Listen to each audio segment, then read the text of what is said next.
Assalamualaikum warahmatullahi wabarakatuh. Perkenalkan, nama saya Geki Afiani dengan NIM 2423210150. Di sini saya akan menjelaskan jawaban UTS saya. Yang pertama yaitu soalnya, menurut saudara, bagaimana mengimplementasikan kedudukan dan fungsi Al-Quran dalam kehidupan kita sehari-hari? Jelaskan dengan alasannya. Berikut jawabannya. Yaitu ada beberapa cara untuk mengimplementasikan kedudukan dan fungsi Al-Quran dalam kehidupan sehari-hari kita, yaitu dengan cara yang pertama, membaca dan memahami Al-Quran secara rutin dengan kita menyediakan waktu khusus setiap hari untuk membaca Al-Quran, lalu menggunakan terjemahan dan tafsir yang terpercaya untuk memahami makna ayat-ayat Al-Quran.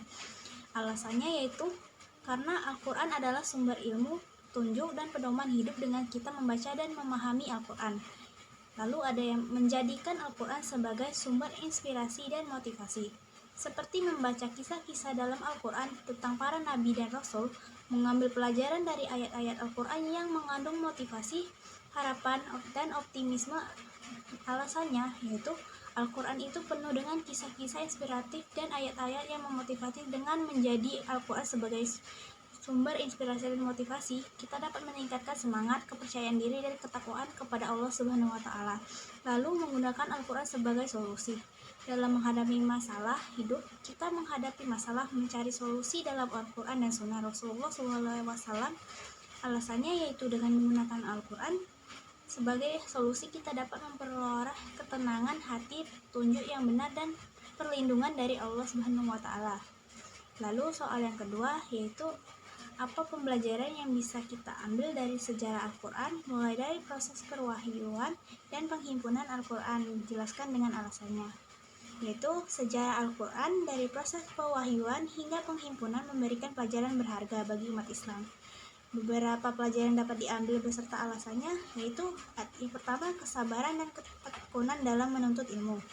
Pelajaran proses pewahyuan Al-Quran yang berlangsung selama 22 tahun, 2 bulan, dan 22 hari menunjukkan bahwa ilmu tidak diperoleh secara instan. Nabi Muhammad SAW dan para sahabat dengan sabar menerima dan menghafalkan setiap ayat yang diturunkan. Alasannya, menurut ilmu, terutama ilmu agama, membutuhkan kesabaran dan ketekunan. Sejarah Al-Quran mengajar kita untuk mudah menyerah dan terus belajar sepanjang ayat. Lalu ada pentingnya menjaga keaslian dan keautentikan Al-Quran. Penghimpunan Al-Quran yang dilakukan secara sistematis oleh para sahabat dengan berbagai metode seperti hafalan dan penulisan menunjukkan betapa pentingnya menjaga keaslian Al-Quran. Alasannya, menjaga keasliannya adalah kewajiban setiap muslim agar ajaran Islam tetap murni dan tidak tercampur dengan hal-hal yang tidak benar. Lalu ada kepedulian terhadap generasi penerus. Para sahabat sangat peduli dalam mengajarkan Al-Quran kepada generasi setelah mereka. Alasannya yaitu untuk mendidik generasi muda tentang Al-Quran adalah tanggung jawab kita agar ajaran Al-Quran tetap hidup dan diamalkan. Lalu soal yang ketiga yaitu Al-Quran menjadi mukjizat bagi Rasulullah SAW, dan apa pendapat saudara terhadap pernyataan Allah Subhanahu wa Ta'ala akan mempermudah semua urusan manusia yang menjadikan Al-Quran sebagai pedoman hidup? Jawab dengan alasan. Berikut jawabannya. Pendapat tentang Allah Subhanahu wa Ta'ala akan mempermudah semua urusan manusia yang menjadikan Al-Quran sebagai pedoman hidup. Saya sangat setuju dengan pernyataan tersebut dengan beberapa alasan, yaitu yang pertama, Al-Quran sebagai petunjuk hidup. Di dalam terdapat petunjuk tentang bagaimana menjalankan kehidupan yang baik dan benar, baik di dunia maupun di akhirat. Lalu ketenangan hati, manusia akan merasa tenang dan tentram hatinya. Al-Quran memberikan jawaban atas segala pertanyaan dan keraguan yang menghantui manusia. Lalu kemudahan dalam menghadapi masalah. Dengan mengikuti petunjuk Al-Quran, manusia akan dimudahkan dalam menghadapi segala kesulitan hidupnya. Oleh karena itu, menjadikan Al-Quran sebagai pedoman hidup adalah kunci untuk meraih kebahagiaan dan kesuksesan di dunia dan di akhirat.